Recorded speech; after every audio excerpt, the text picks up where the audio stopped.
And welcome once again to the Pet Show. Is your pug behaving a bit peculiar? Does your Persian have you totally panicking? Are your doodles making you delirious? Well, if you love animals, care about wildlife and the environment, and really want to understand your dog or cat's behavior almost as well as they understand yours, if you're confused about their behavior or just want to improve their lifestyle, you know what to do. Stay tuned because once again, right here, right now, it is time for the Pet Show. America's first and only real pet psychology, pet training, pet behavior, and of course, pet lifestyle show. So hop up on my couch, bring those furry little buddies with you because it is that time once again to let the animal analyzing begin. Hey, good morning, everybody. I'm Warren Eckstein, and this is the Pet Show. The place where we absolutely, positively, never a doubt about it, love, adore, and as I stress every single week, respect pets and animals as much as you do. By the way, if you have a question or a comment, want to find out why your dog is not listening, your cat's keeping you up at night, he may have peed on your pillow, dog doesn't come back when you call him, he's jumping, humping, digging, scratching, your cat refuses to use the litter box, doesn't come when you call it, doesn't get along, you get the idea, right? That's what we do here on the Pet Show, and that's what we've been doing for 44 years, is helping people resolve issues that they may be having with their dog or cat. And as I state every week, issues that their dog or cat may be having with them. And I mean this from the bottom of my heart. Let's face it. I try to look at life from your dog and cat's point of view. And you know what? It's not easy living with people. It really isn't. By the way, plenty of time for your questions. Lots of great stuff to give away. So if you have a question or a comment or just want to share a great story about an amazing dog or cat that you've adopted or rescued, I'd love to hear people talk about dogs they had when they were kids and how it may have changed their attitude in life. Love to hear from you. Great time to give me a call. The phone number here at the Pet Show, 866-870-KRLA, 866-870-5752, 866-870-KRLA. That is the way to get through. Plenty of time for your calls. As I said, lots of great stuff to give away as well. By the way, we're also broadcasting live on my YouTube channel. So if you'd like to ask me a question on YouTube, feel free. It's youtube.com/Warren Eckstein. Not too tough to remember. youtube.com/Warren Eckstein. Again, plenty of time for your questions and your comments. Lots of great stuff to give away as well. Again, that number 866-870-5752. Let me tell you what I have planned for today's show. Hopefully we'll get to a lot of the topics, but as you know, your comments, your questions, your stories are always my priority. But here are some of the topics and really interesting stuff. I want to share this with you. You know, many trainers and many behaviors suggest that sometimes the best way to resolve bad behavior with your dog or your cat is to totally ignore them. But does ignoring your dog's bad behavior really work? I'd love to hear from you guys on that as well. Give me a call, 866-870-KRLA. Ignoring bad behavior. Does it resolve bad behavior? Does it make it worse? What does it do? I'd love to hear from you. So give me a call. Also coming up, listen, when it comes to our cats, we often hear the expression, love bites. The cat gave me a little love bite. I love that term, love bite. But are our lovable felines really expressing their love or perhaps not so much? We're going to talk about love bites and your cat coming up on the Pet Show. Notice I had to put cat in there. Also coming up on the show. You know, I've been going through a little thing with my Willie. He's limping a little bit. He's been to the vet. We're taking care of it. But pets are wired to hide their pain for survival reasons. Because if they show weakness, like they're in pain or something's wrong, it's a lot easier for predators to get them. So coming up, I want to really share this with you. And this is really important. I know you may not find it fascinating, but listen to me. It's so critical that pet guardians like yourself truly understand the concept of recognizing this silent pet pain. You know, they can be silent sufferers. We're going to talk about that coming up. I'll tell you what to look for. And here's something no one thinks about. You know, I'm spending a lot more time in Arizona now. Thus the tan, guys. We all love to spend more time in the sun. I know we do. But we know it's not good for us. But what about our pets? Do they get sunburned, and how to prevent it safely? It may prevent many types of dog or cat skin cancer. A lot of people don't even realize that dogs and cats can, in fact, get skin cancer. But the bottom line is, yes, they can. So we're going to talk about that. And don't run out to the store. Don't go jumping over to Ralph's or whatever, because the average sunscreen that you put on yourself or put on your kids may not be too safe to put on your dog. So we're going to talk about that, or your cats. We'll talk about that a little bit later on today's show as well. Again, that number 866-870-5752, 866-870-5752. That is the way to get through to the show. By the way, if you want to ask a question on YouTube, feel free. YouTube.com/Warren Eckstein, YouTube.com/Warren Eckstein. The question of the day is, I've asked this before and I'm going to ask it again. I had a long drive back from Los Angeles this week. It took me 3.5 hours. 3.5 hours from Santa Monica to Palm Springs. 3.5 hours. Unbelievable. But again, my own fault for leaving at rush hour. The bottom line is, when I got back to Arizona and Molly and Willie, my dynamic duo, were there, they just made me laugh. I can't explain to you why, but there's just things that they do that kind of really gets to me. So I'm going to ask this question again. Do your dogs and cats have a sense of humor, or am I nuts? Do your dogs and cats have a sense of humor? And if you're like me and you've lived with hundreds or dozens of dogs and cats in the past, do you find that certain dogs and cats have more of a sense of humor than other dogs and cats? I'd love to hear from you as well. So give me a call, 866-870-KRLA. I'm telling you, my Molly, if she could stand on her hind legs, which she could, I'm surprised she's not doing stand-up at the Comedy Store. That's how funny they are. If you really take the time to appreciate it. A lot of people say, well, it's my dog, it's my cat, and I love them. But just take the time to really get into their heads. Find out what they're all about. I'm telling you, you're going to feel really bad, because very often they're so much brighter than we are. 866-870-KRLA, the phone number, 866-870-5752. So what's new going on with, well, I'm going to get to you, Anna, so don't worry. So what's new going on with Warren? I'm spending a lot of time in Arizona. Anyone who knows me out there knows that a golf club has never been in my hand. Oh, let me take that back. I did play golf a few times when I was younger, but it was usually hitting it through a clown's nose and a windmill. Well, now that I'm spending more time in Arizona, I gave up my Harley Davidson a few years ago. I was getting a little, a little rusty, a little arthritic. I said, I made it from Sturgis to Chicago, back to Santa Monica on the Harley. Maybe it's time to kind of retire the Harley, which I did. But how many people do you know that get rid of a Harley Davidson and wind up buying a golf cart, which I did? I have a brand new golf cart. I got delivered yesterday. I have to figure out how to use it, though. I don't know how to figure out what to do. A golf cart. I'm not going to play golf. I have no golf clubs. In fact, when I bought the golf cart, I had them take the things off the back, so golf carts don't fit, but Molly and Willie will. So, yours truly, maybe I'll take a golf lesson. What do you think? I don't know. 866-870-KRLA, the phone number, 866-870-5752. Sue, I'm going to get to your call. I know you really need to talk to someone. But you know what? Let me go to Ann first in Los Angeles. Hi, Ann. Welcome to the Pet Show. Yes, I have a male cat that is a house cat. And he looks out the window and sees other cats, but he sprays in the house. I'm wondering what I can do. Well, let me ask you a couple of questions. How old is your cat? The cat is 3 years old. Okay, and I'm assuming you've had him for a pretty fair amount of time. Has he always been marking in the house, or is this something new? He's always been in the house. No, marking. He's always been marking territory in the house. Has he always been spraying in the house? He's the only cat in the house, but he looks out. He has a window that he looks out into the yard. And listen, and that's part of the problem. Not only does he see the other cats, but people are just totally unaware. Well, there's no other cats in the household. I don't get it.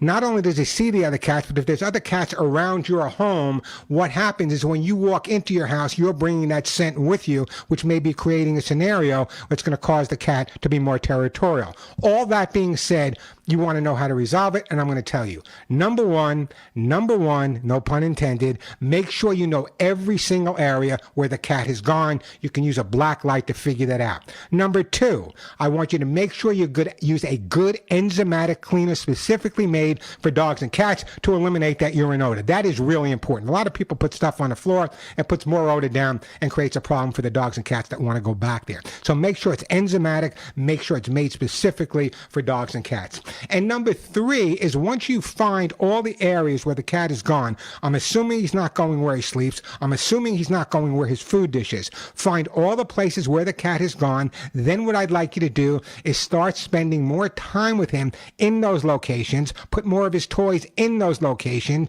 Put some of his treats in those locations. And the reason for that is we want the cat to feel more comfortable that the house is his, everything's the same, not to be overly concerned with the outside. Now, that being said, there are certain cats they're going to visualize and pick up the scent of cats outside. So if you can close those windows, that would be really nice. And maybe open a window on another side of the house where the cat's not going to visualize other cats. That should resolve the problem for you. It's not going to happen overnight, but that should help you resolve the problem. And again, it's not just a visualization. A lot of people don't understand that. It's not just seeing the cat outside. When people walk by or you walk in the house, you're bringing that scent in with you. So follow that advice, Ann, and I'm sure it's going to make all the difference in the world for you. Thank you very much. You have a great day. I will see. Thank you. I see you say you want me to donate a gift, and I will donate a gift to a rescue humane organization, and I appreciate that phone call. Hey, the phone number here, 866-870-KRLA, 866-870-5752. Got lots of stuff to give away. I got joint hemp seed oil. I got hemp seed allergy aid, quiet moments, herbal flea spray, tear stain. I got some great stuff to give away. I also got some Lucy pet food. I got not only kitty lickies, I got doggy lickies to give away. I got t-shirts, copies, lots of great stuff to give away on the show. So it's a great time to call me, 866-870-KRLA, 866-870-5752. A golf cart. Warren in a golf cart. I don't know. I don't feel right. Just me. I don't feel right. I'm a Chevy kind of guy. Let me do this. Again, the question of the day is, and come on, guys, help me out here. Do you believe that your dogs and cats have a sense of humor? I do. They definitely have a sense of humor. No doubt in my mind. I'd like to hear from you guys as well.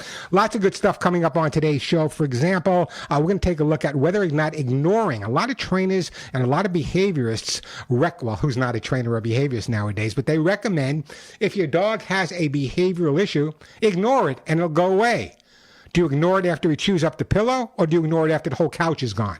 We'll talk about that coming up a little bit later. Ignoring might not be the way to go. And also, we're going to take a look at this. This is really important. Just the other day, I was speaking to a friend of mine who's a veterinarian, and we were talking back and forth, and she was telling me all the different types of skin cancer and other cancers that our pets can develop from getting too much sun. And that doesn't mean they have to be outside. They could be like the lady who just called. The cat could be lying in the window. The sun can be coming in. So it's really, really important, especially if you have a light-skinned dog or a light-skinned cat or older. We're going to talk really later on about what you need to do, and it's really, really important. They should enjoy the sun, but enjoy it in a safe way. We're going to talk about that. Continue answering all of your pet and animal questions. 866-870-KRLA. Sue, I'm going to get to you next. It's always a tough call for me to take, and I'll tell you what we're going to talk about with Sue. Sue's calling from Whittier, and she says her mom cat passed away. Is there a mourning from baby? We'll talk about that. And also we have Tila calling, and she says her friend's cat and getting along with a dog. Plenty of time for your calls. Lots of great stuff to give away. 866-870-KRLA, 866-870-5752. Besides listening to the Pet Show or following me on my social media, the best thing and healthiest thing you can do for your dog or cat is make sure they're getting the proper type of food. And hey, we are back on the Pet Show. Coming up, speaking about cats, we're going to talk about love bites in cats. Are they really love bites? Maybe, maybe not. Hey, before I go to the phones are getting really jammed up. I'm going to get to all your calls. I just want to share this with you. I spend probably hours every day looking at the butts of dogs and cats. I know that doesn't sound cool to you, but the butt of a dog and the butt of a cat tells me an awful lot about what's going on. I'll give you an example. A dog's tail is not only cute and adorable, It's also very useful from the dog's point of view. It helps with balance, helps with movement, helps with communication. It's made up of bones and muscles. So watching your dog's tail is just as important as watching their head. I know it's not as cute, but I'm telling you, a dog's tail can tell us an awful lot about how the dog is feeling. So it's an important part of understanding animals. And I mean this seriously. When I approach a dog or a cat, and people, oh, look how beautiful. I look at his face and it's adorable, but I also look at the butt. I look at the tail, I look at the butt, because it's indicative to me in terms of the feeling that dog or cat has at that moment. Yes, I am a butt looker. 866-870-KRLA. No comments, Alex. 866-870-5752. Let's help Sue out here. Please help me out. Sue just lost a cat. I really want to talk to her about this, so let's see if we can help her out. Hey, Sue, welcome to the show. Hello, Sue. Yeah. Oh, hi, Sue. Tell me what's going on. What happened? Okay, I had a mama cat and her baby for the last 15 years. The mama cat came down with a hoarse voice. By the time we caught her and got her to the vet, they did a blood workup. Her kidneys were failing. They gave her antibiotic for her lungs. But little by little, she stopped eating, and she passed away about 2 weeks ago. And I have her baby. Okay, so the mama cat passed away.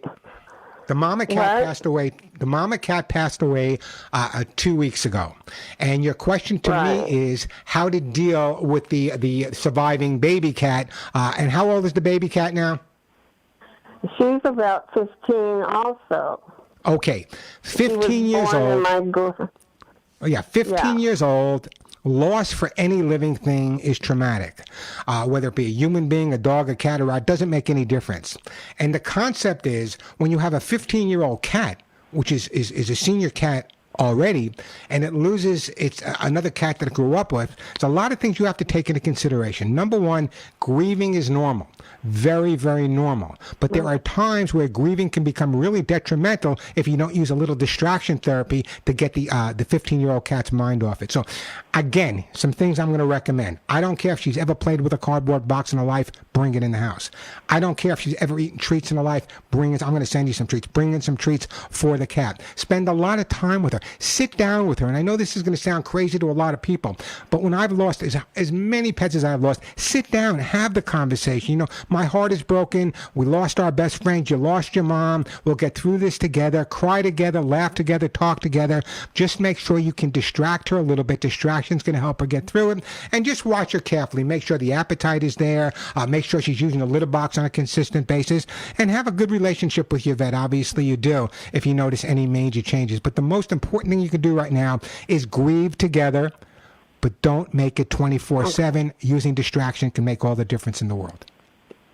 I know she likes me to brush her. You know, I have a brush. Then brush her? Yeah, brush her. No, brush her 3-4 times a day. Just take the brush and run it by. Anything that's going to get her mind off, even if it's momentarily, anything that's going to get her mind off the loss of her mom is amazing. So whether it be a brush, whether it be a massage, whatever it may be, that's what I want you to do. You got to use a little distraction. You'll get her through this, I promise, and you'll get through it as well. And my heart breaks for you. I know how difficult it is to say goodbye, but sometimes it's just the right thing to do, and hopefully one day we'll all be together again. So listen, don't go anywhere. I want to do this. So I'm going to put you on hold. I'm going to send you some kitty lickies from my friends over at Lucy Pet. Give her some kitty lickies. It'll at least get her mind off of the loss of her best friend for a little while. And that's really what we want to do. My heart always breaks. It's so difficult. You know, people say to me, why is it that it's more difficult sometimes to say goodbye to a dog or cat than a human being you've lost? And I just think it's that totally non-demanding, love you for what you are, don't care what you smell like, look like, do. I think it's that non-demanding relationship that gives us that incredibly close relationship with our dogs and cats. That sometimes it's so difficult. You know, I'm going to get to all your calls, I promise, and I may go off on a little tangent, but let me just explain this. Probably one of the closest animals, and I've had hundreds of dogs and chickens and ducks, but probably the closest animal to my heart, or one of the closest animals to my heart, you can make me tear up here, guys, was my pet pig, Corky. I rescued Corky when she was 9 weeks old from an area where she was going to be slaughtered. And I when I say rescued, I stole her. Too late now to do anything. And I brought her back, and I had a boarding facility on Long Island at the time, and I brought her back, and I had never had pig before, and I knew she was a pig, and I knew how smart they were, but I never realized that she was going to grow up to be like 950, 1,000 pounds. This pig, Corky, was the most incredible animal I've met. Smarter than me. Emotional. If I were to go away on vacation and come back without bringing Corky a gift, she would let me know right off the bat. She'd turn her butt to me and walk away. Incredible animal. Corky, I miss her every day. I got pictures hanging in my office, and someday I'll show them to you as well. But I'm just telling you, the relationship that we have with our pets, and that's just one of the reasons why it's so much more difficult to say goodbye sometimes to our pets than to people. And I don't mean to take away from loss, but loss is loss. And to some people, that totally positive relationship, the dog never borrows money, never calls you names, the cat just wants to be with you. It's difficult, but I'm telling you, when I had to say goodbye to Corky, it was one of the most difficult times in my life. It was very, very tough. I mean, just because we were bonded, just incredibly bonded. Hey, the phone number here, 866-870-KRLA, 866-870-5752. That is the way to get through. What's with peeing dogs and peeing cats today? I'm gonna take a break. When we come back, let me tell you, we have Tila from Birmingham, Alabama, calling about a cat and dog getting along. We have Judy in Brentwood. She's moving 6 cats. We have John in Long Beach, who adopted a dog, but she pees when I pet her. Easy to resolve, John. We have Grace calling from Covina. Her cat pees on the sofa. Out of the blue. We can resolve all those issues. I do have one open line, 866-870-KRLA, 866-870-5752. That is the way to get through to the show.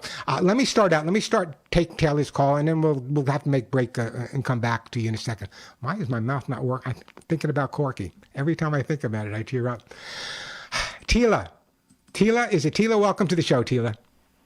Hey, thanks so much. That's a tender story. Thanks for sharing that. I would say this little cat situation, I go to someone's house every other week, and they've got 3 rescue dogs, pretty good sizes, and then they took in a rescue kitten, and that cat's done very well with the dogs. Brought in another rescue kitten. The kittens have now started getting along. They were a little tentative at first, but whenever the newest kitten comes in to where the dogs are, the dogs go crazy. The little kitten's not scared of them, but they just go crazy. But they've never done that with the first kitten that came in. Yeah, well, it's comparing cats is like comparing people. You can't do that. But my question to you, are they aggressive at this point? Are the dogs being aggressive with the cat? They're not allowed to get near it in that regard. They just go crazy, and then as soon as they get the cat to where they're taking it, maybe they'll put the cat up on the bed, then they just stop. Here's the bottom line. This is really, really important. I can't say bottom line anymore. Denise said I say bottom line too much. No more bottom line from Warren. Anyway, here's what you need to do, okay? What you need to do at this point with the cat and the dogs is when the dogs are not allowed near the cats, that mystique can create more assertiveness on the dog's behavior. So what I'm going to recommend that you do is, and it's very rare that I'm going to do this with dogs, but I really want some heavy-duty scent swapping with the dogs. I want you to get a stuffed animal or two, maybe not a stuffed animal, maybe a rag or a wash. I'm afraid of stuffed animal, they may think it's a toy. But I want you to get the scent all over this new kitten, and I want you to bring that scent in with the dogs when you're going to pet them, when you're going to play with them, when you're going to feed them, when you're going to give them a treat, whatever you're going to do. I want them to associate everything positive with the cat. Then one point down the road a little bit, if you have another person, have one person sit on one side of the room with a kitten, the person on the other side of the room with at least one of the dogs at this point. When they ignore each other, that's enough. Do that every day for a week or so, and eventually you should be able to put the kitten down, and the dog should get along fine. But it's going to take a little bit of patience on your part and a little bit of swapping to get that done. Sounds good. I'll help her with it. Thanks so much. Well, Tilly, thanks. Say hello to everyone in beautiful Birmingham for me. Hey, the phone number here, 866-870-KRLA, 866-870-5752. Plenty of time for your calls. Lots of great stuff to give away. I got some all-natural herbal flea spray. You know you're going to need that with all the rain we had this year. I do have some Lucy pet food to give away, kitty lickies to give away, some hemp seed oil to give away, bitter yuck, hot spot fun. A lot of great stuff. The phone number, 866-870-KRLA, 866-870-5752. Quick break, then right back to your phone calls. I'm Warren Eckstein, and yes, you are listening to The Pet Show. I'm with Soupy Sales. First of all, I watched him growing up, and then later on, we did a lot of TV shows together. What an incredible guy he was. One of the funniest men. Just standing next to him made me laugh, for those of you who remember Soupy Sales. Hey, just before I get back to the phones, let me just share this with you guys, because it's an important subject. You know, does ignoring your dog's bad behavior really work? If your dog, and I wrote this week, so I'm just sharing it with you. It's written down, not coming off the top of my head. If your dog demands your attention by barking or jumping up on you, you might have seen the training advice to ignore these unwanted behaviors. This is well-intended but incomplete advice. If you only ignore the behavior, your dog will probably never learn to stop barking, jumping, or pulling. Just ignoring unwanted behavior misses an important piece of teaching your dog what to do instead. This is my nemesis. So many people focus on correcting the dog when they're doing something wrong, but don't take the time what they want to teach the dog to do.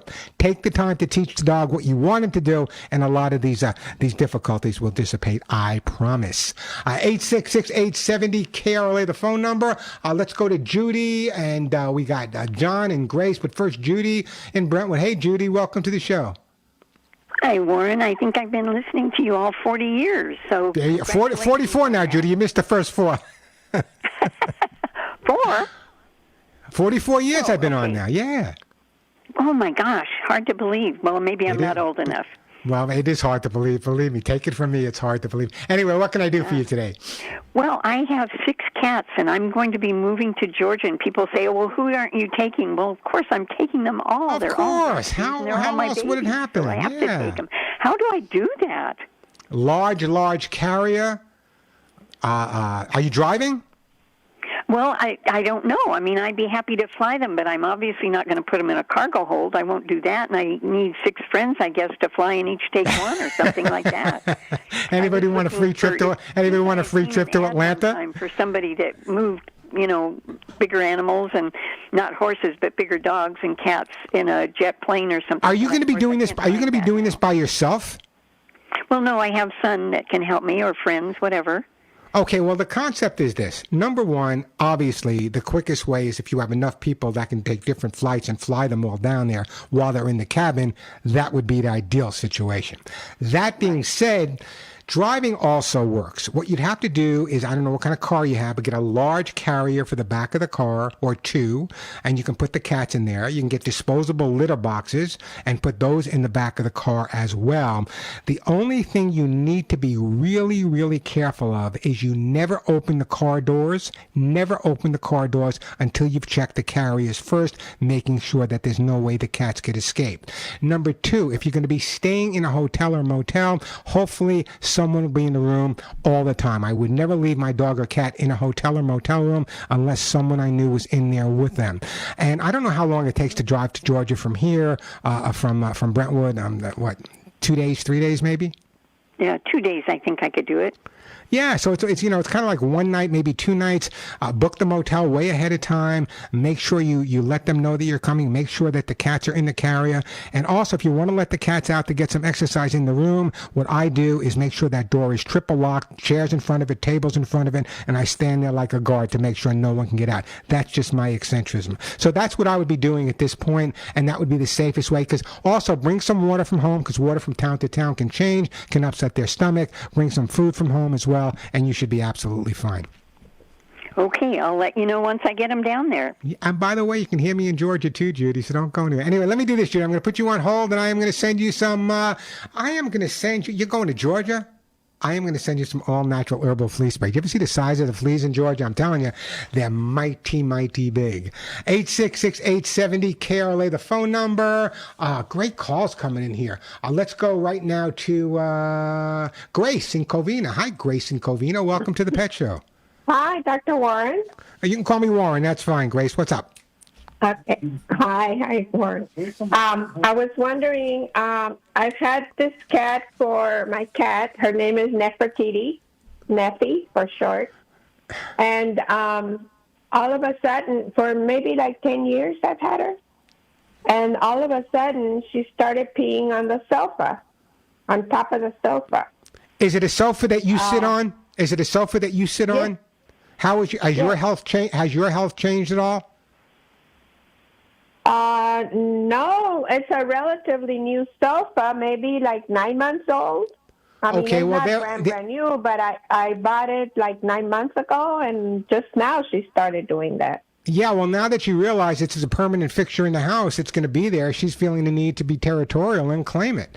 The reason I asked about your health is recently I worked with someone who had a very similar situation, and it wasn't a cat problem. It was their own health problem. They had some type of physical ailment going on, and their scent was a little different, and the cat started marking the couch based on not the cat's physical health, but the guardian's physical health. In your case, what I would do is really, really simple. Number one is let's try this. Let's try just spending more time and putting a little bit of a food in the couch.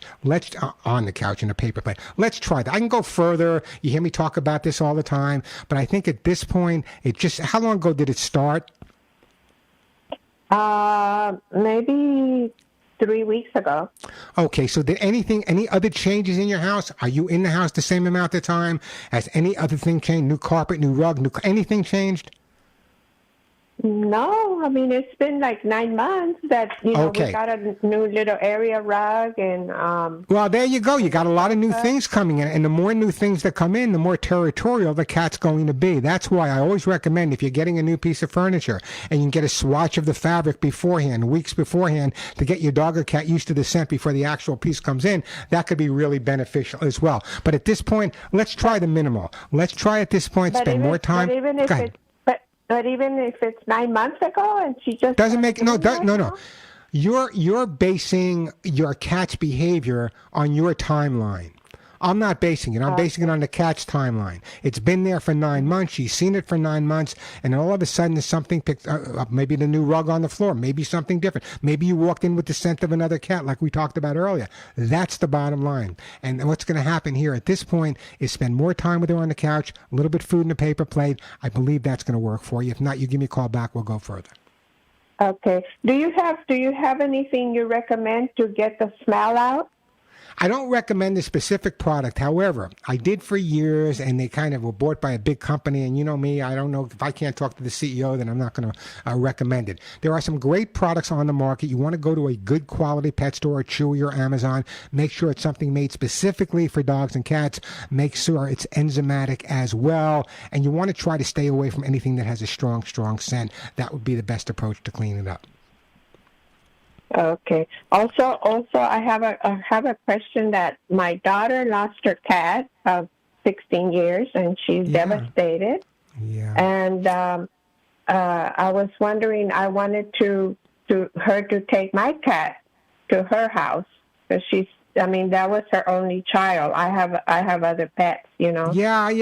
But, no. You already have a cat that's a little bit confused about things that are going on in life. I don't think at this point. I think what I'd rather see is maybe your daughter can go out and adopt an older cat from a shelter or rescue. Maybe that's the way to approach it. But I don't think sending one of your cats over there is the way to do it at this point. Anyway, I got to move on. I'm going to put you on. Don't go in there. I'm going to put you on hold, and we're going to send you for your cat. I am going to send you. What do I want to send you? I am going to send you some Lucy pet food for your cat on its way. Appreciate the phone call. It's so...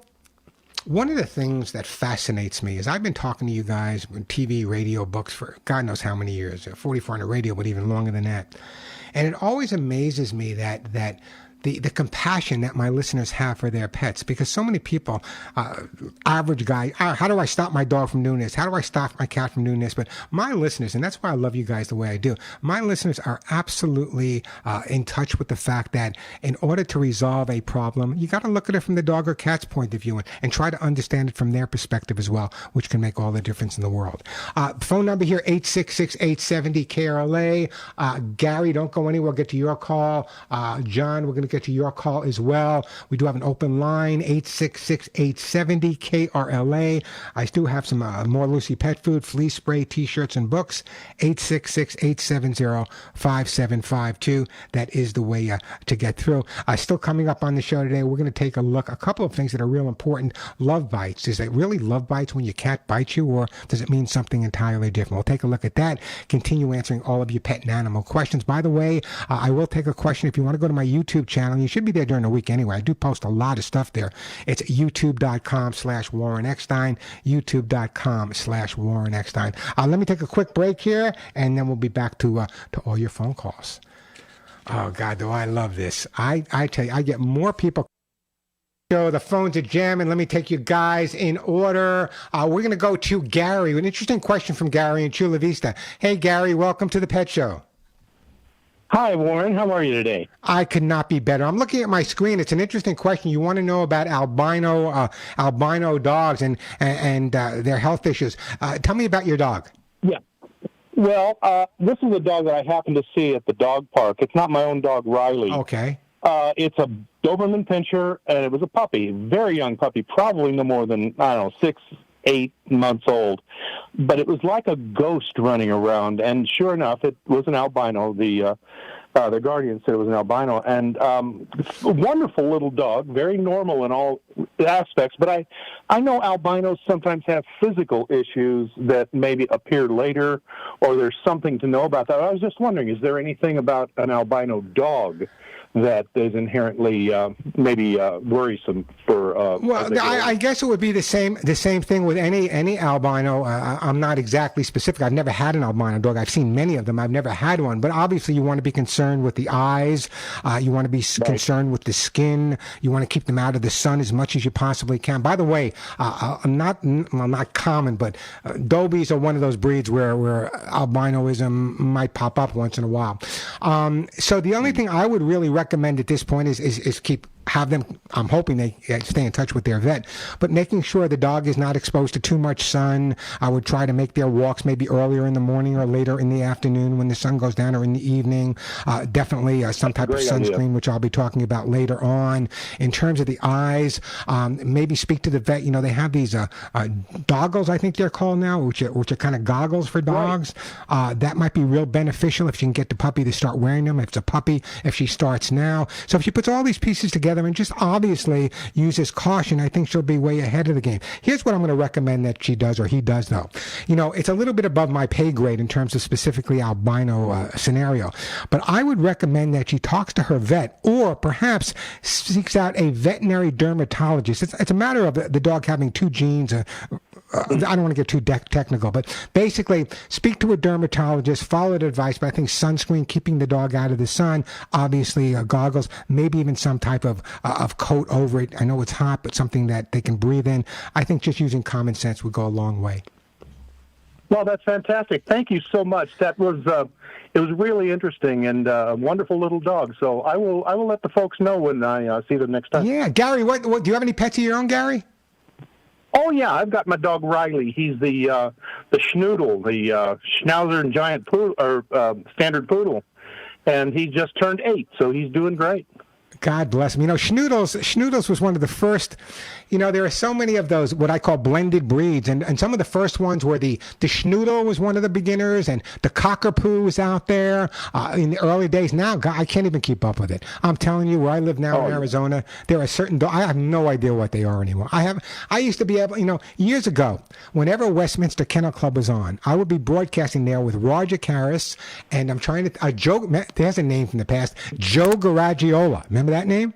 Oh, no, you don't, do you? Oh, of course, the old baseball catcher. I'm telling you, I would sit there with Joe, and I would sit there, and what the bottom line is they were really good commentators, but they didn't know that much about dogs, so they would say, "Hey Warren, what kind of dog is that? Hey Warren, what kind of dog is that? Tell me something about this dog." The good old days. Anyway, listen, don't go anywhere. This is very famous. Roger Karras was an interesting guy. He was one of the first ones they brought the Petite Basset Griffin. That was one of the dogs he got. And I remember having an argument with him. I said, you know, Roger, maybe you should have adopted a dog. But anyway, he was an interesting guy. I had the opportunity of working with him many, many times. And he used to do a lot of work with wildlife as well. Well, thank you, Warren. Hey, enjoy Arizona. I'm loving it so far, but don't go anywhere. I'm putting you on hold, and I am sending you a T-shirt that says, "None of my friends walk upright. Wear it proudly at the dog park." The phone number here, 866-870-KRLA. Guys, I know the phones are jamming. I will get to your call, so we're gonna get to Susan. We're gonna get to John in Long Beach. We're gonna get to Dave. Dave, I want to get to your call. We've got another Dave calling from Irvine. We've got Anna calling from Hollywood. I'm gonna get to all your calls. 866-870-KRLA. 866-870-57 5752. Let me take a break and we'll get right back to you. Back on the Pet Show. I'm Warren Eckstein. That phone number, 866-870-KRLA, 866-870-5752.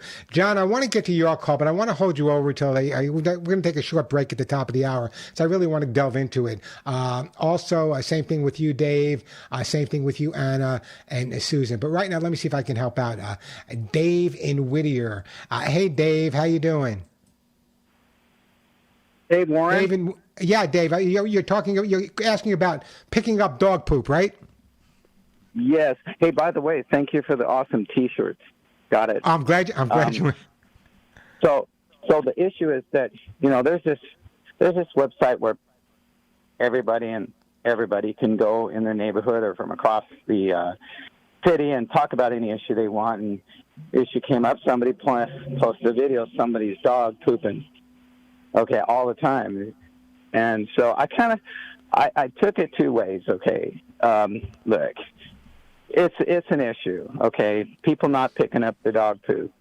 But I felt bad for the person who actually did it, and I said to people, hey, people make mistakes, but there needs to be some suggestions on how to deal with this. And I suggested that people put free bags, doggy bags, on a stick, and stick it around the area so people, and offer them a free bag. But my thing is, I want to ask you what you think is the best thing to do about this. Well, the number one is there's two things that really bug me. It's the person that doesn't pick up after their dog, and it's the person who does the fake poop scoop. They bend down with the bag, but they never pick anything up, and they walk away, and the poop's still there. They faked it. That really drives me crazy. Here's what's going on in a lot of communities around the country right now, especially communities, what they'll do is people will actually have their dog's DNA tested. So if there's an area or park where the dogs go on a regular basis, I don't want to rush you either. Can you hold on, Dave? Sure. Let me put Dave on hold. So I don't want to rush anyone. We got a break for the top of the hour. We'll get to all your calls. John, Dave, Anna, and Susan, 866-870-KRLA. You guys better start answering my question. Do your pets have a sense of humor? I want to know. I'm Warren Eckstein. You're listening to The Pet Show. And if you love animals, you have come to the right place. I'm Warren Eckstein. This is The Pet Show, a place where we help you resolve any issues with your dogs or cats or any issues your dogs or cats may have with you. Great time to give me a call. The phone number, 866-870-KRLA. Phones are jammed. I'm going to try to get to as many calls as I can. But before the break, we're talking to my friend Dave in Whittier. And Dave had a question for me. He was talking about those people that don't pick up poop after their dog goes. And this is a major concern for me, and I'll tell you why. Because in certain places where dogs were allowed to run and exercise, they were now banned because people weren't picking up the dog's poop. It really makes it tougher for those people that are really conscientious about cleaning up after their dogs from a health point and just a good conscious point of view. So, yeah, it really makes me crazy. And I'll tell you what's going on. A lot of areas around the country, whether it be communities or condominiums or rental apartments, when you move into these locations now, what they're actually asking for is a sample of your dog's DNA. And this way, if they find poop lying around, I guess it's a next job for Warren, a poop detective. I guess they check the DNA, and if it matches, you're going to get fined or in trouble. I just don't understand why how hard is it to reach down? They got all these great bags now. Some of them smell like great. How hard is it to reach down, pick up some poop, drop it? But you have a fascinating idea as well. I believe there should be more places around where people can easily get access to a poop bag to clean up, because those people that don't clean up, number one, they're making it really difficult for other people and creating a lot of animosity towards dog guardians based on the fact that just a couple of people are not cleaning up after their pets. Doesn't that make sense to you, Dave? People have tried. They say that their signs get stolen, so that can be a problem too. So they said that what was stolen? I'm sorry, I didn't hear. What was stolen? The signs, pick up your poop. Oh, yeah. Keep getting stolen, so that may not be the best solution. So do you think the bag issue is the best way? But how do you think that people can actually deal with a problem of a repeat offenders by their yard and in their yard? I'll tell you what you might want to do. you might want to make, everyone has a video now on their phone. You might want to take a video of this person with their dog pooping. And then what you may want to do is post it on Nextdoor and social media in that area. Yeah, that's what people have been doing. And then, yeah. That It's against the law. It's horrible for other people that really are conscientious about it. But other than putting out more dog bags, maybe some of my listeners will have some more ideas. But I know my idea would be in the communities, the DNA, especially the dog parks and stuff like that. DNA, I think, would be important. And what a lot of people don't understand, they're just not picking up their dog's poop because they're messy, but their dog could have some type of parasite or some type of other disease that another dog or another animal can pick up as well. So it's really, really not right for people. On the other end, the idea of trying to get your city council to have an enforcement and fines for that, I think that might be a little bit difficult. Finding the city council to do anything could be a little bit, I'm not getting political, but finding the city council to do anything is really, really, I remember, I'm not going to get into specifics, but I remember years ago fighting with city councils where they wouldn't let a dog over here, they wouldn't let a dog over there, and it was very tough, but we won a few of those battles anyway. But you're right on target, Dave. People, if you live with a dog, if you're a dog guardian, if you're owned by a schnauzer, whatever, if you take your dog out for a walk and your dog poops, please, please, please clean it up for the sanity and safety of the rest of the people. I have heard of situations where the thing is that it started to become a problem at my house now. It wasn't before, Yeah, keep posting the videos or confront the person. I mean, to have a couple of people confront the person, say, listen, I've seen the videos. I know you don't clean up after your dog, and have that confrontation. Embarrassment sometimes works, and I think that's another way to approach it. I wish I had a more specific answer for you, Dave, but at this point, I think it's just the videos, the confrontation, putting up more doggy bags, DNA. You got to put all those pieces together, and hopefully it'll work, because quite honestly, one person not cleaning up after their dog can spoil it for everyone else in the community. Okay, thank you. Thank you so much. You have a great day. Thanks for calling. All right, who is up next here? We are going to... great call. We're going to get to John. We got another Dave and Anna or Susan, but right now we are going to... You know what? Let's go to John in Long Beach. Hi, John. Welcome to the show. Hello there. Hi. Thank you for taking my call. Hey, it's my pleasure, John. Let me see if I can gather what you're going to ask me from my computer. The lovely Suzette wrote that you adopted a dog and the dog pees when you try to pet her. How's that sound? Yes, exactly. Okay. How long have you had the dog? A couple months now. What type of dog is it? It's French Bulldog. A little French. And how did you adopt this dog, or is it a puppy? Yeah. No, she's grown. She's probably about 2 years old or something. Give me her. How did you wind up with her? Well, a friend of mine had her, and he didn't want her any longer, so he gave her to me. Well, that ought to tell you something right off the bat, that your friend did not want the dog. I don't know what type of person it is, but he didn't want the dog anymore. All right, I'll live with that. But the bottom line is, this is a 2-year-old dog that probably went from a scenario of not getting a whole lot of attention to getting a lot of attention from you. And sometimes at the beginning, it takes quite a bit of time for the dog to build up that confidence and that self-esteem. Right now, it's nervous or anxiety wetting. The worst thing you could do is try to correct the dog for it. What I would try to do is just kind of walk past the dog, touch her on the top of the head, say good girl or good boy, and walk away. Little by little, as she gains more confidence with you, and spend more time petting her outside as well. So if she does pee, at least it's not in the house, but she's starting to understand that you're a positive thing in her relationship. So I don't know your friend, and I don't want to go against him, but I'm telling you, when you have a 2-year-old dog that someone says, I don't want the dog anymore, that indicates to me that there was a dog that either was not necessarily abused, but perhaps really, really neglected, not socialized properly, not exposed properly. Therefore, at 2 years old, the dog is going through this nervous wetting, which usually would be over as a puppy.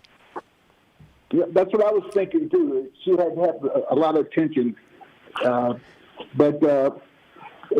So it's her nerves? Now, here's what I want you to do, okay? Number one is just touch her, walk away, always constantly talk to her. But I want you to do this. I want you to start doing some basic training with the dog. And here's why. I could care whether the dog sits every time you tell him. I could care whether the dog stays and does backflips for you. But sometimes with good basic training, what we're doing is we're building up the dog's confidence. We're building up the dog's self-esteem.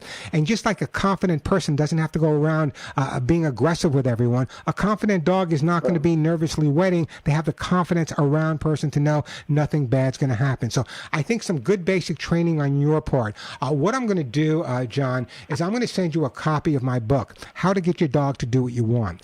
And in that book, and the book was written a long time ago, I've even made some changes in the book myself, but one of the things that's most important in there is building up the dog's self-confidence, building up the dog's self-image, and building up the dog's self-esteem. I remember years ago I was doing a segment on, God, this goes back years ago, on the Phil Donahue show. Remember that show?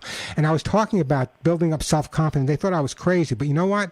It makes all the difference in the world. If you have a confident dog, they're not going to nervously wet. If you have a confident dog, they're not going to be overly aggressive or assertive. I think what we need to do is assume that this 2-year-old dog is now a puppy mentality, build up his confidence, build up his self-esteem, and I believe the peeing will absolutely stop, and you're going to have the greatest relationship with your dog you ever had. Okay. Yeah. John, okay. Well, give the dog a big hug. Sounds good. Give it a shot. I'm going to put you on hold, John. The lovely Suzette's going to pick up. We're going to send you a copy of How to Get Your Dog to Do What You Want. By the way, those books are available at Amazon.com, also available at my website. Buy the T-shirts that we're bragging about. Let me just do a little thing here for the T-shirts. The T-shirts say, "None of my friends walk upright." And on the back it has the pet show and my name. One of the reasons I'm so positive about these T-shirts is everyone remarks about them, but more importantly is the money from those T-shirts gives me the opportunity to take that money and give it to my own non-for-profit Hugs and Kisses Animal Fund, which, by the way, you should all check out the website, hugsandkissesanimalfund.org. We are the poorest humane society. I don't believe in keeping money in the bank. I believe in sending it out to the rescues as soon as it comes in. So check out hugsandkissesanimalfund.com. And if you'd like to get one of those T-shirts, that money will go to the Hugs and Kisses Animal Fund as well. Check them out at thepetshow.com, thepetshow.com. Let Susan, I'm going to take your call, but I know there's not a lot I can do for you, so let's go to Susan in L.A. Susan, you have some feral... Hi, Susan. You have some feral cats and kittens you need to find homes for. You and about 5 million other people. Tell me more about the situation. Hello? Yeah, Susan, tell me about the situation. Hello, Susan. Yes, I have this feral cat that I've adopted, but the problem is I'm old and I walk with a cane. And she keeps walking right in front of me. So I was wondering, can you tell me how to get her to stop doing that? Oh, how to stop? Yeah, well, what you need to do is I would definitely put something on your cane that makes a little jingle noise so that when she hears your cane, she knows to get out of the way. There's a couple of things you can do. There was one extreme case. It wasn't a cat. It was an elderly woman, lived in New York City. I'm not going to mention her name because you'd all know her. But she also walked around with a cane and had a very similar situation to yours. And what I did is I put a little, like one of those little kitty bike horns that on the tricycles that little kids use. They're not loud. We hooked that up to her cane once or twice. The dog would still come and hang out with her, but would go nowhere near the cane, and she was able to walk properly. So those are some of the things you might want to try. Oh, that's a good idea. Thank you very much. That's my job. How old is this feral cat? Oh, about 9 months, and she just has 7 kittens I have to get rid of. Oh gosh, are you working with a rescue? I was going to take her to an animal pound. Yeah, I'd see rather, well, they're kittens, they're going to find them. You know, there are some real, if you have access to a website, if you go to my a computer, go to my website, thepetshow.com, thepetshow.com. There's a list of rescues there in the LA area. Maybe they can guide you in terms of finding homes for these kittens rather than take them to the shelter. That would be the ideal situation. But in the meantime, don't go anywhere. I'm going to put you on hold, and I am going to send you, I'm going to send you some all-natural herbal flea spray for your kittens as well. And bless you for taking that that cat in. Hey, the phone number here, 866-870-KRLA, 866-870-5752. Let me do this. Let me take a quick break. When we come back, we have Dave in Irvine. We have Anna in Hollywood, Paul in Northridge, Rick in Victorville, Susan in LA. We just did Susan. Do have one open line, 866-870-KRLA, 866-870-5752. Let me take a quick break, then we'll get back to all of your phone calls. So the Lions have a place to sleep. The phone number, 866-870-KRLA. I'm going to try to get to as many calls as I can. Before I do that, though, I want to just focus for a second here on petting-induced aggression. I get a lot of calls from people that say, I'm stroking my cat and all of a sudden he bites me. I wrote this week. It'll be posted on my YouTube, but I want you to hear me out. Love bites, as they're called, love bites are more nips than bites. They usually don't break the skin and draw blood. Other signs of aggression like hissing, swatting, or growling are usually absent, not there, and these bites happen most often when you're petting your cat. It leaves many people wondering, why do they do this? Unfortunately, the term love bite, which is used commonly, is actually a misnomer. They're not displaying signs of affection, but rather indicating they're done with the interaction. If the interaction continues despite the warning, who knows what will happen? So cats will give you a warning. They'll let you know. So if you're petting your cat and all of a sudden he's kind of, that's enough. He's had enough. Leave him at that point. It's just like me. Sometimes I just have to walk away. So love bite's kind of a misnomer. There are other reasons as well. Sometimes if it's a male cat, you're overstimulating them. That is more like a love bite, but that's entirely different than that petting-induced aggression. Hey, the phone number, 866-870-KRLA. We're going to go to all your calls, as many as I can, but let's start out with Dave in Irvine. Hey, Dave, welcome to the Pet Show. Hey, Warren, you can hear me? I can hear you, Dave. What's up? All right, so we're talking about a pug named Bean at the Irvine Dog Park, and he likes to play with Great Danes and Akitas, even though he's a pug. That's fine. But recently he's been, and he's not my dog, but he's your friend's dog. Well, yeah, you know the old saying. Hey, Dave, you know the old saying. Dave, you know the old saying, right? Pugs are really thugs. Now go ahead. Yes, pugs are in charge. You got that right. So anyway, this pug, who is extremely brilliant and my friend, but not my dog, has started to bite his owner's shirt, like obsessively, and neither he nor I know why. And I thought I'd ask you.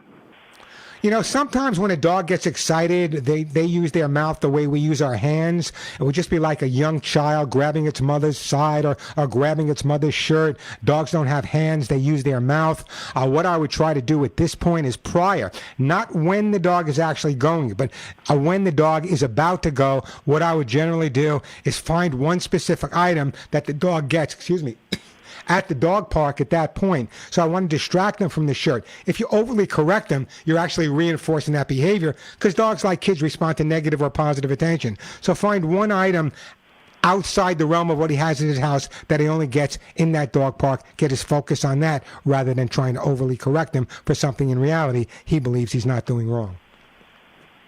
Oh, very good. Yes, distraction is one of your major themes, and this pug actually has a squeaky toy obsession, so that may work.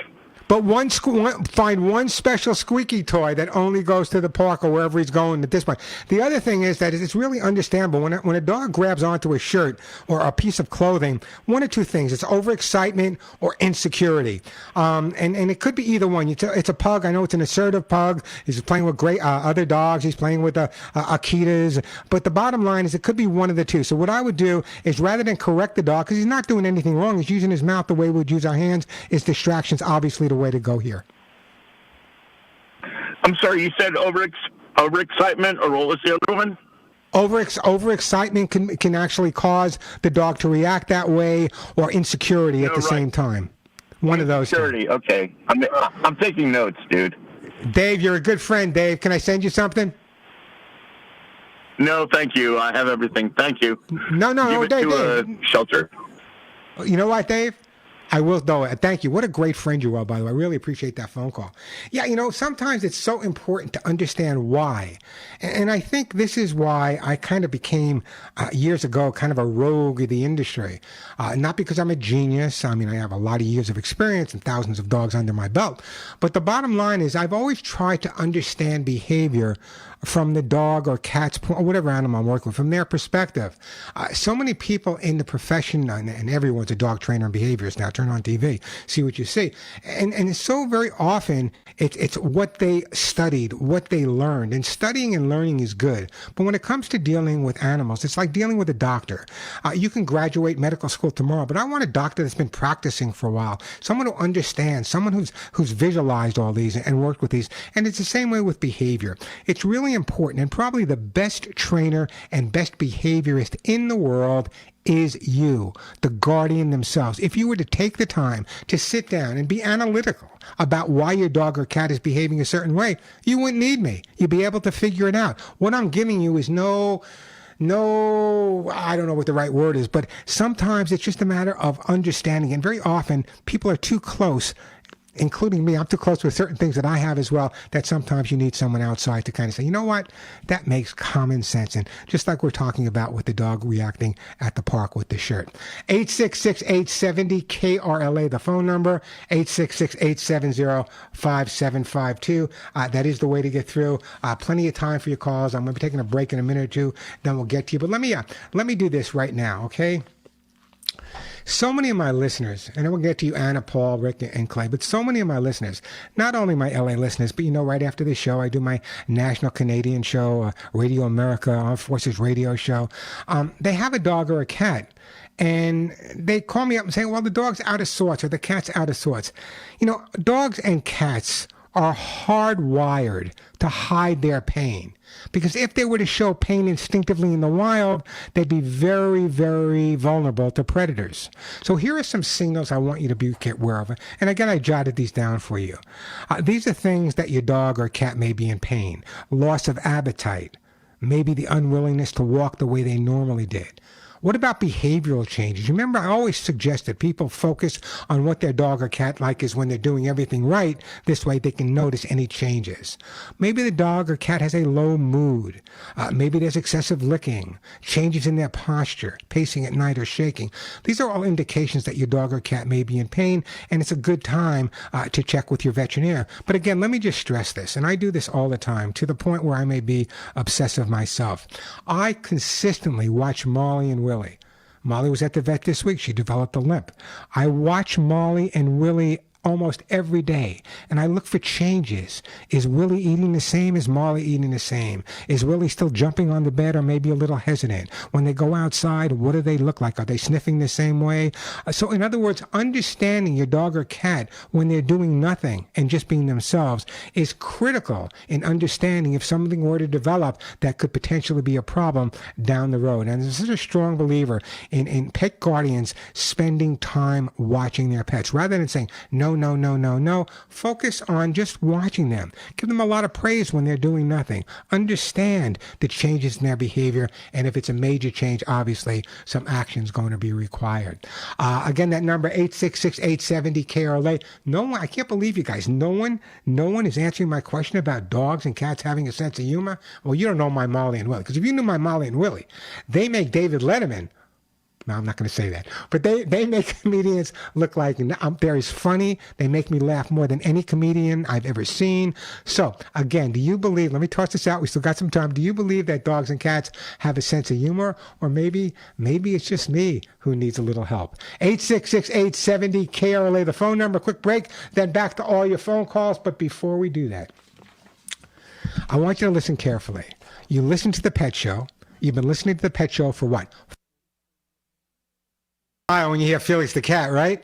Just a reminder, if you guys are not following me on YouTube, I do share a lot of information there every single day.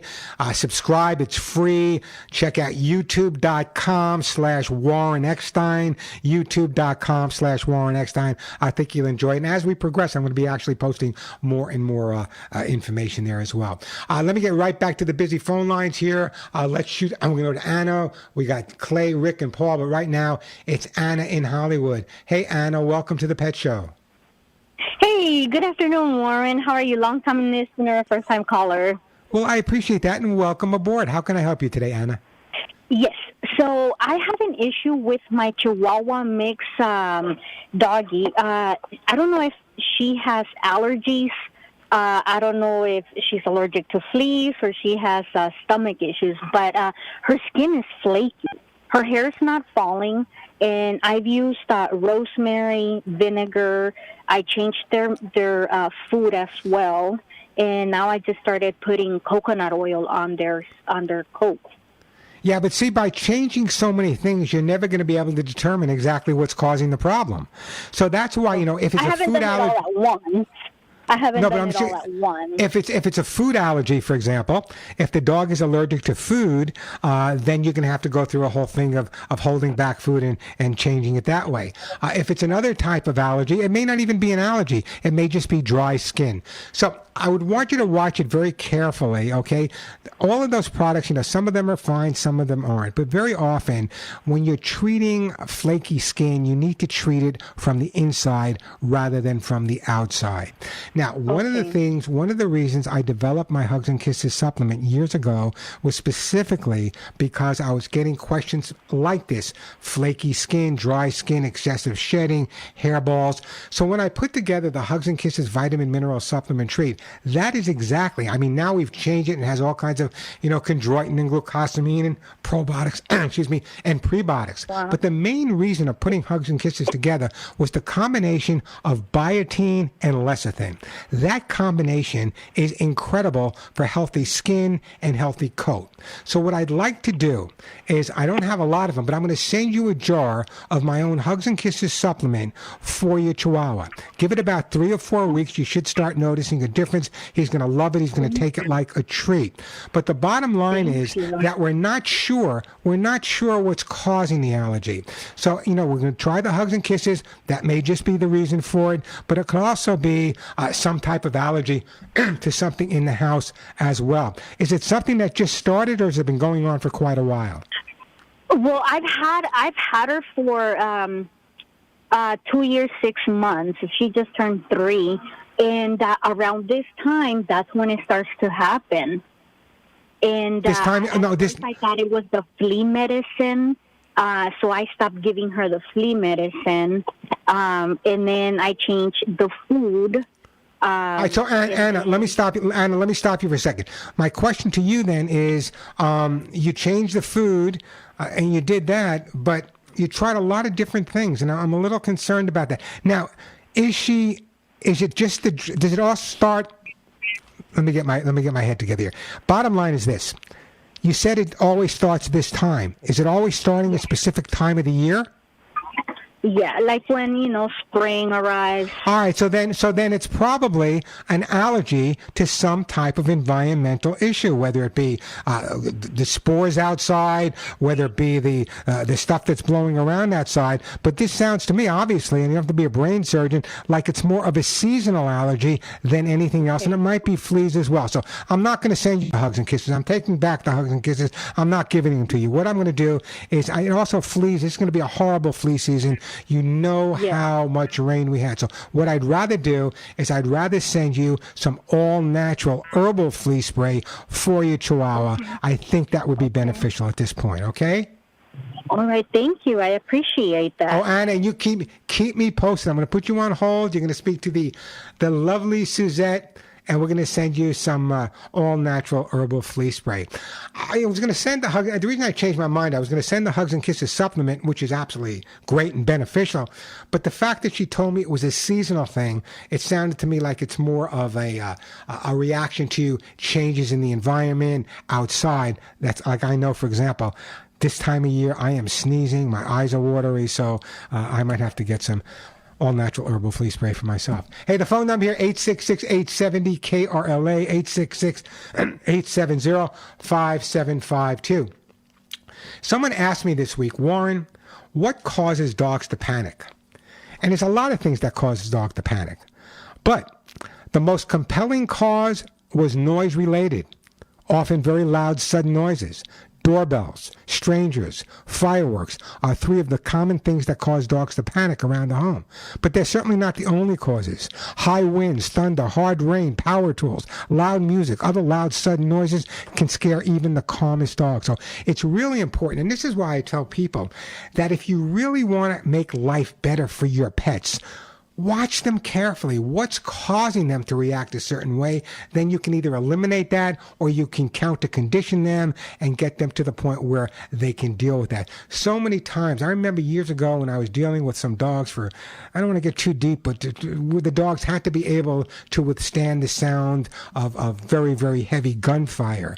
And it took a while to get these dogs accustomed, to desensitize them and not have them panic when they heard the gunfire. So it's almost possible. Well, it's actually possible no matter what your dog is fearful of. I had dogs that are afraid of doorbells, afraid of strangers, afraid of Vanna White's office voice over the years. So the bottom line is figuring out what causes the reaction on the dog's part or the cat's part is critical. But noise is the most common reason why dogs will actually panic. So if you have a dog that's panicking, one of the first things you want to look for is what type of noises. Did someone down the block buy a new motorcycle, get a new car?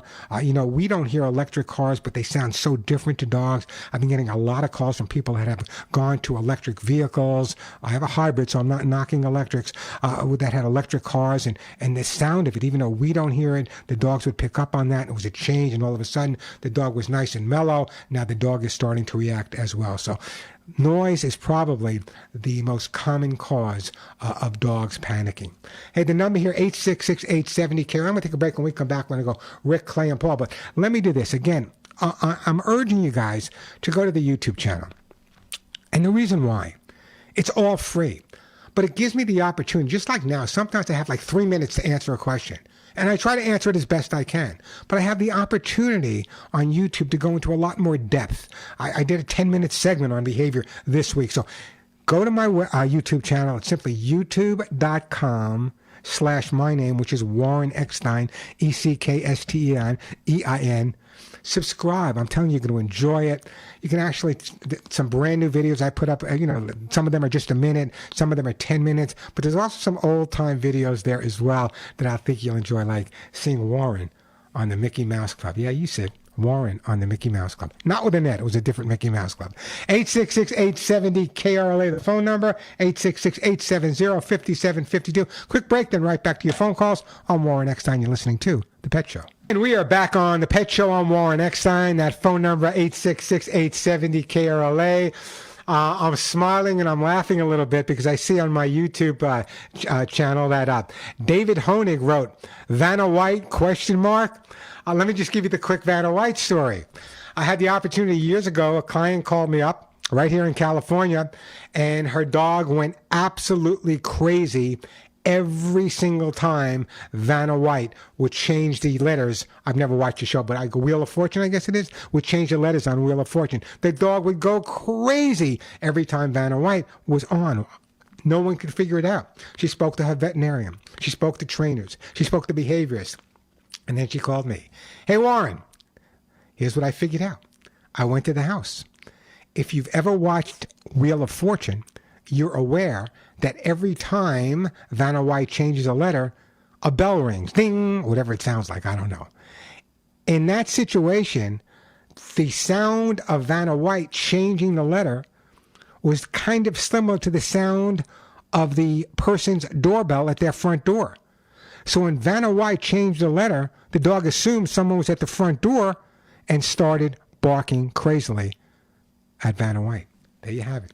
Who else would have a story like that for you? Who else? And you know what? There are times I'm not proud of myself, but sometimes when I have to figure something like that out, I say, you really know what you're talking about, kid. 866-870-KRLA, that is the phone number. Let's go to Rick in Victorville. Hey, Rick in Victorville, welcome to the Pet Show. Hi, thanks for taking my call. My pleasure, Rick. What's up? Well, I just wanted to ask you about my cat. It passed away recently, and it just collapsed on the floor. Oh, I'm so sorry. It was just writhing around. It's a Turkish Angora, and I did read that they were predisposed to cardiomyopathy. So I was just wondering, I don't know, it's hard to say, but I mean, was that a heart attack that the cat had? It was a 13-year-old cat. It's hard. You're right. The turkey, the great cat. By the way, they love water too. That breed of cat, one of the few cats. Yeah, it was amazing. Yeah, when that cat in the hot summer days, we would be able to put water on that cat as long as it was below its neck, and the rest, and he liked it, Yeah. Yeah, there are certain breeds, not a whole lot, but certain breeds that really like it. I'd love to be able to answer the question, Rick, but I really can't. I don't know. It's something. What did your veterinarian say?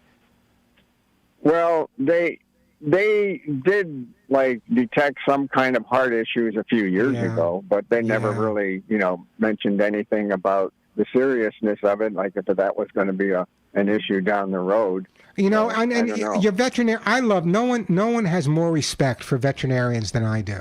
I mean, I just absolutely, but there's a shortage of veterinarians in the U.S. right now. What does that mean? That means that they're very, very busy and trying to do the best they can.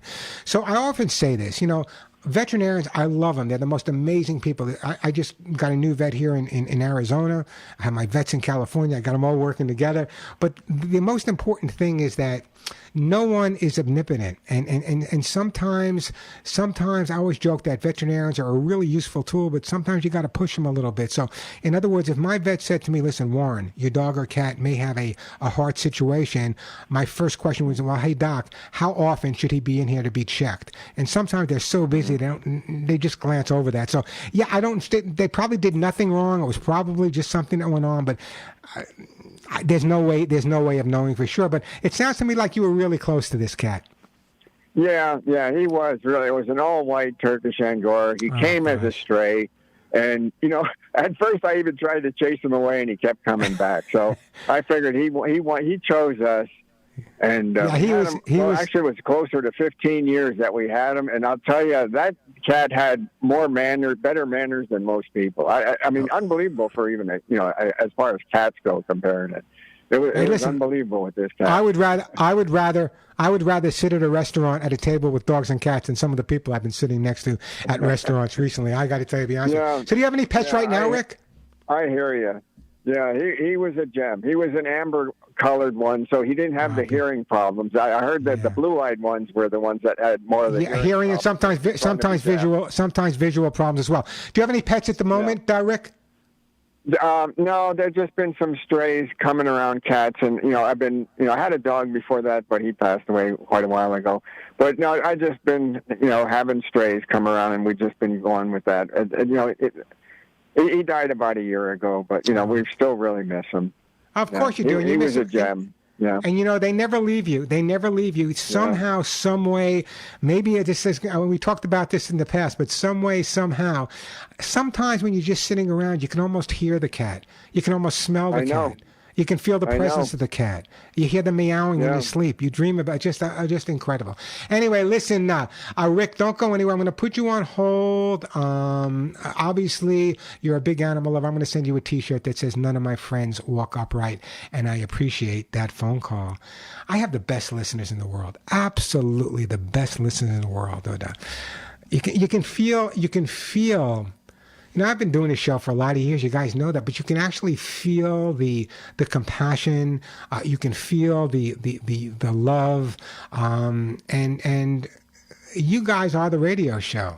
Yeah, you guys are the pet show, because without you, I would just be considered some crazy lunatic roaming the streets talking about animals. But you guys are actually what make me feel normal, and God bless you for doing that. Hey, the phone number 866-870-KRLA. Let me take a quick break. We'll try to get a couple more calls in as soon as we come back. All right, listen. I know I've heard from all of you. We're back on the Pet Show. Just a reminder that right after I get off the air here at 1 o'clock, I start my National Canadian Armed Forces Radio America show. Write this number down. It's the same type of show. I give away the same type of gifts. My LA calls will be first up there. The phone number there, but don't start calling till 1 o'clock. 877. That's what, 4 minutes, 3 minutes? 877-725-8255, 877-725-8255, 877-725-8255. Let me see if we can squeeze a call or two in. My friend Paul. Hey, Paul, welcome to the Pet Show. Warren, so nice to talk to you again. I just have to express my extreme gratitude to you and thank you for all your wonderful advice and teachings. Simone is the perfect cat.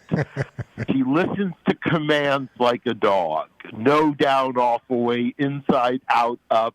Responds to correction simply by saying, hey, as in knock it off, behave right now. You help me to socialize her. She is wonderful with all my neighbors. She greets them with the hello meow. She's totally social. She's just a wonderful companion. I'm so glad to hear that, Paul. I always tell people if you spend time, a lot of people have misconceptions about cats. If you spend the time with them, they're no different than any other pet. They need socialization and exposure is what they need. Warren, some people say I'm a dog person or I'm a cat person.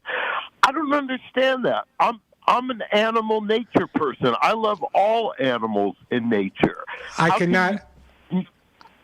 Paul, I got to run, Paul, but I cannot agree with you more than that. You are a natural person. And keep calling. By the way, Clay, I'm not going to have time to take your call, but write this number down, Clay. You'll be my first caller on my national show.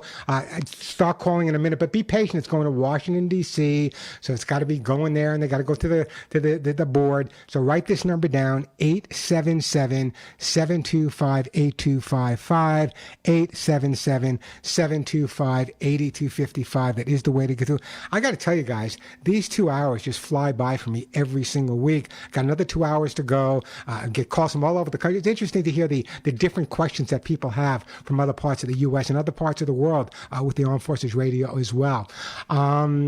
Clay, give me a call, 877-725-8255. Thank you, Alex. Thank you, the lovely Suzette. Until next week, you all know what to do by now.